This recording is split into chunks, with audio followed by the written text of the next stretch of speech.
हरे कृष्ण, राधे राधे। द्वादश स्कंद, दूसरा अध्याय, कलयुग के धर्म। श्री सुखदेव जी कहते हैं, परीक्षित, समय बड़ा बलवान है। जो जो घोर कलयुग आता जाएगा, त्यों त्यों उत्तरोत्तर धर्म, सत्य, पवित्रता, क्षमा, दया, आयु, बल और स्मरण शक्ति का लोप होता जाएगा। कलयुग में जिसके पास धन होगा उसी को लोग कुलीन, सदाचारी और सद्गुणी मानेंगे। जिसके हाथ में शक्ति होगी वही धर्म और न्याय की व्यवस्था अपने अनुकूल करा सकेगा। विवाह संबंध के लिए कुल, शील, योग्यता आदि की परख निरख नहीं रहेगी। युवक युवती की पारस्परिक रुचि से ही संबंध हो जाएगा। व्यवहार की निपुणता, सच्चाई और ईमानदारी में नहीं रहेगी। जो जितना छल कपट कर सकेगा वह उतना ही व्यवहार कुशल माना जाएगा।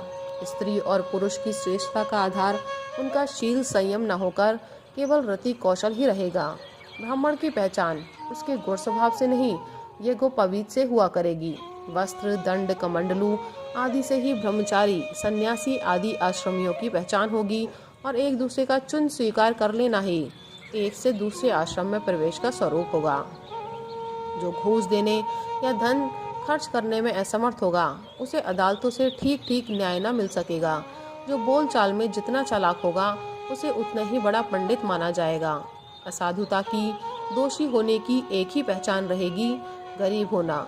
जो जितना अधिक दंभ पाखंड कर सकेगा उसे उतना ही बड़ा साधु समझा जाएगा। विवाह के लिए एक दूसरे की स्वीकृति ही पर्याप्त होगी।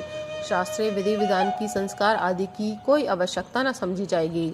बाल आदि संवार कर कपड़े लत्ते से लैस हो जाना ही स्नान समझा जाएगा। लोग दूर के तालाब को तीर्थ मानेंगे और निकट के तीर्थ गंगा, गोमती, माता पिता आदि की उपेक्षा करेंगे। सिर पर बड़े बड़े बाल, काकुल रखाना ही शारीरिक सौंदर्य का चिन्ह समझा जाएगा और जीवन का सबसे बड़ा पुरुषार्थ होगा अपना पेट भर लेना। जो जितनी ढिठाई से बात कर सकेगा उसे उतना ही सच्चा समझा जाएगा। योग्यता, चतुराई का सबसे बड़ा लक्षण यह होगा कि मनुष्य अपने कुटुंब का पालन कर ले। धर्म का सेवन यश के लिए किया जाएगा। इस प्रकार जब सारी पृथ्वी पर दुष्टों का बोलबाला हो जाएगा तब राजा होने का कोई नियम न रहेगा। ब्राह्मण, क्षत्रिय, वैश्य अथवा शूद्रों में जो बली होगा वही राजा बन बैठेगा। उस समय के नीच राजा अत्यंत निर्दय एवं क्रूर होंगे। लोभी तो इतने होंगे कि उनमें और लुटेरों में कोई अंतर न किया जा सकेगा। वे प्रजा की पूंजी एवं पत्नियों तक को छीन लेंगे। उनसे डरकर प्रजा पहाड़ों और जंगलों में भाग जाएगी। उस समय प्रजा तरह तरह के शाक, कंदमूल, मांस, मधु, फल फूल और बीज, गुठली आदि खा खा कर अपना पेट भरेगी। कभी वर्षा न होगी, सूखा पड़ जाएगा, तो कभी कर पर कर लगाए जाएंगे। कभी कड़ाके की सर्दी पड़ेगी तो कभी पाला पड़ेगा। कभी आंधी चलेगी, कभी गर्मी पड़ेगी तो कभी बाढ़ आ जाएगी। इन उत्पातों से तथा आपस के संघर्ष से प्रजा अत्यंत पीड़ित होगी, नष्ट हो जाएगी। लोग भूख प्यास तथा नाना प्रकार की चिंताओं से दुखी रहेंगे। रोगों से तो उन्हें छुटकारा ही ना मिलेगा। कलयुग में मनुष्यों की परम आयु केवल 20 या 30 वर्ष की होगी। परीक्षित, कलिकाल के दोष से प्राणियों के शरीर छोटे छोटे, क्षीण और रोगग्रस्त होने लगेंगे। वर्ण और आश्रमों का धर्म बतलाने वाला वेद मार्ग नष्ट प्राय हो जाएगा। धर्म में पाखंड की प्रधानता हो जाएगी। राजे महाराजे डाकू, लुटेरों के समान हो जाएंगे। मनुष्य चोरी, झूठ तथा निरपराध हिंसा आदि नाना प्रकार के कुकर्मों से जीविका चलाने लग जाएंगे। चारों वर्णों के लोग शूद्रों के समान हो जाएंगे। गौएं बकरियों की तरह छोटी छोटी और कम दूध देने वाली हो जाएंगी। वानप्रस्थी और सन्यासी आदि विरक्त आश्रम वाले भी घर गृहस्थी जुटाकर गृहस्थों का सा व्यापार करने लगेंगे। जिनसे वैवाहिक संबंध है उन्हीं को अपना संबंधी माना जाएगा। धान, जौ, गेहूं आदि धान्यों के पौधे छोटे छोटे होने लगेंगे। वृक्षों में अधिकांश शमी के समान छोटे और कटीले वृक्ष ही रह जाएंगे। बादलों में बिजली तो बहुत चमकेगी परंतु वर्षा कम होगी। गृहस्थों के घर अतिथि संस्कार, अतिथि सत्कार या वेद ध्वनि से रहित होने के कारण अथवा जनसंख्या घट जाने के कारण सूने सूने हो जाएंगे। परीक्षित, अधिक क्या कहें, कलयुग का अंत होते होते मनुष्यों का स्वभाव गधों जैसा दुसह बन जाएगा। लोग प्राय गृहस्थी का भार ढोने वाले और विषयी हो जाएंगे। ऐसी स्थिति में धर्म की रक्षा करने के लिए सत्व गुण स्वीकार करके स्वयं भगवान अवतार ग्रहण करेंगे। प्रिय परीक्षित, सर्वव्यापक भगवान विष्णु सर्वशक्तिमान हैं। वे सर्वस्वरूप होने पर भी चराचर जगत के सच्चे शिक्षक सद्गुरु हैं। वे साधु सज्जन पुरुषों की धर्म की रक्षा के लिए उनसे कर्म का बंधन काटकर उन्हें जन्म मृत्यु के चक्र से छुड़ाने के लिए अवतार ग्रहण करते हैं। उन दिनों शंभल ग्राम में विष्णु यश नाम के एक श्रेष्ठ ब्राह्मण होंगे। उनका हृदय बड़ा उदार एवं भगवत भक्ति से पूर्ण होगा। उन्हीं के घर कल की भगवान अवतार ग्रहण करेंगे। श्री भगवान ही अष्ट सिद्धियों के और समस्त सद्गुणों के एकमात्र आश्रय हैं। समस्त चराचर जगत के वे ही रक्षक और स्वामी हैं। वे देवदत्त नामक शीघ्रगामी घोड़े पर सवार होकर दुष्टों को तलवार के घाट उतारकर ठीक करेंगे। उनके रोम रोम से अतुलनीय तेज की किरणें छिटकती होंगी। वे अपने शीघ्रगामी घोड़े से पृथ्वी पर सर्वत्र विचरण करेंगे और राजा के वेश में छिपकर रहने वाले कोटि कोटि डाकुओं का संहार करेंगे। प्रिय परीक्षित, जब सब डाकुओं का संहार हो चुकेगा तब नगर की और देश की सारी प्रजा का हृदय पवित्रता से भर जाएगा, क्योंकि भगवान कल्कि के शरीर में लगे हुए अंग राग का स्पर्श पाकर अत्यंत पवित्र हुई वायु उनका स्पर्श करेगी और इस प्रकार वे भगवान के शिव विग्रह की दिव्य गंध प्राप्त कर सकेंगे। उनके पवित्र हृदयों में सत्व मूर्ति भगवान वासुदेव विराजमान होंगे और फिर उनकी संतान पहले की भांति हष्ट पुष्ट और बलवान होने लगेगी। प्रजा के नैन मनोहारी हरि ही धर्म के रक्षक और स्वामी है। वे ही भगवान जब कल्कि के रूप में अवतार ग्रहण करेंगे उसी समय सत्य युग का प्रारंभ हो जाएगा और प्रजा की संतान परंपरा स्वयं ही सत्व गुण से युक्त हो जाएगी। जिस समय चंद्रमा, सूर्य और बृहस्पति एक ही समय एक ही साथ पुष्य नक्षत्र के प्रथम पल में प्रवेश करते हैं, एक ही राशि पर आते हैं, उसी समय सत्य युग का प्रारंभ होता है। परीक्षित, चंद्रवंश और सूर्यवंश में जितने राजा हो गए हैं या होंगे उन सब का मैंने संक्षेप से वर्णन कर दिया।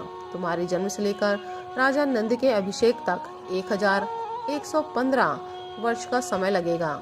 जिस समय आकाश में सप्तर्षियों का उदय होता है उस समय पहले उनमें से 2 ही तारे दिखाई पड़ते हैं। उनके बीच में दक्षिणोत्तर रेखा पर संभाग में अश्विनी आदि नक्षत्रों में से एक नक्षत्र दिखाई पड़ता है। उस नक्षत्र के साथ सप्तऋषि गण मनुष्यों की गणना से 100 वर्ष तक रहते हैं। वे तुम्हारे जन्म के समय और इस समय भी मघा नक्षत्र पर स्थित हैं। स्वयं सर्वव्यापक सर्वशक्तिमान भगवान ही शुद्ध सत्वमय विग्रह के साथ श्री कृष्ण के रूप में प्रकट हुए थे। वे जिस समय अपनी लीला संवरण करके परम धाम को पधार गए उसी समय कलयुग ने संसार में प्रवेश किया। उसी के कारण मनुष्यों की मति गति पाप की ओर ढुलक गई। जब तक लक्ष्मीपति भगवान श्री कृष्ण अपने चरण कमलों से पृथ्वी का स्पर्श करते रहे तब तक कलयुग पृथ्वी पर अपना पैर न जमा सका। परीक्षित, जिस समय सप्तर्षि मघा नक्षत्र पर विचरण करते रहते हैं उसी समय कलयुग का प्रारंभ होता है। कलयुग की आयु देवताओं की वर्ष गणना से 1200 वर्षों की अर्थात मनुष्यों की गणना के अनुसार 4,32,000 वर्ष की है। जिस समय सप्तर्षि मघा से चलकर पूर्व श्रावण नक्षत्र में जा चुके होंगे उस समय राजा नंद का राज्य रहेगा। तभी से कलयुग की वृद्धि शुरू होगी। पुरातत्ववेत्ता ऐतिहासिक विद्वानों का कहना है कि जिस दिन भगवान श्री कृष्ण ने अपने परम धाम को प्रयाण किया उसी दिन उसी समय कलयुग का प्रारंभ हो गया। परीक्षित, जब देवताओं की वर्ष गणना के अनुसार 1000 वर्ष बीत चुकेंगे तब कलयुग के अंतिम दिनों में फिर से कल की भगवान की कृपा से मनुष्य के मन में सात्विकता का संचार होगा। लोग अपने वास्तविक स्वरूप को जान सकेंगे। तभी से सत्य युग का प्रारंभ भी होगा। परीक्षित, मैंने तो तुमसे केवल मनुवंश का सो भी संक्षेप में वर्णन किया है। जैसे मनुवंश की गणना होती है वैसे ही प्रत्येक युग में ब्राह्मण, वैश्य और शूद्रों की भी वंश परंपरा समझनी चाहिए। राजन, जिन पुरुषों और महात्माओं का वर्णन मैंने तुमसे किया है अब केवल नाम से ही उनकी पहचान होती है। अब वे नहीं है, केवल उनकी कथा रह गई है। अब उनकी कीर्ति ही पृथ्वी पर जहाँ तहाँ सुनने को मिलती है। भीष्म पितामह के पिता राजा शांतनु के भाई देवापी और इक्ष्वाकु वंशी मरु इस समय कलाप ग्राम में स्थित हैं।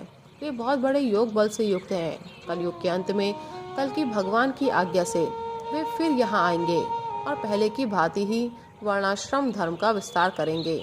सतयुग, त्रेता, द्वापर और कलयुग ये ही 4 युग हैं। ये पूर्वोक्त क्रम के अनुसार अपने अपने समय में पृथ्वी की प्राणियों पर अपना प्रभाव दिखाते रहते हैं।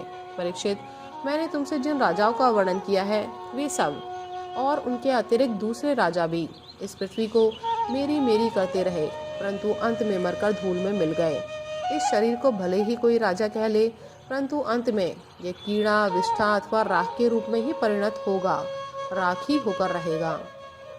इसी शरीर के या इसके संबंधियों के लिए जो किसी भी प्राणी को सताता है, वह ना तो अपना स्वार्थ जानता है और ना तो परमार्थ, क्योंकि प्राणियों को सताना तो नरक का द्वार है। वे लोग यही सोचा करते हैं कि मेरे दादा परदादा इस अखंड भूमंडल का शासन करते थे, अब ये मेरे अधीन किस प्रकार रहे और मेरे बाद मेरे बेटे पोते, मेरे वंशज किस प्रकार इसका उपभोग करें।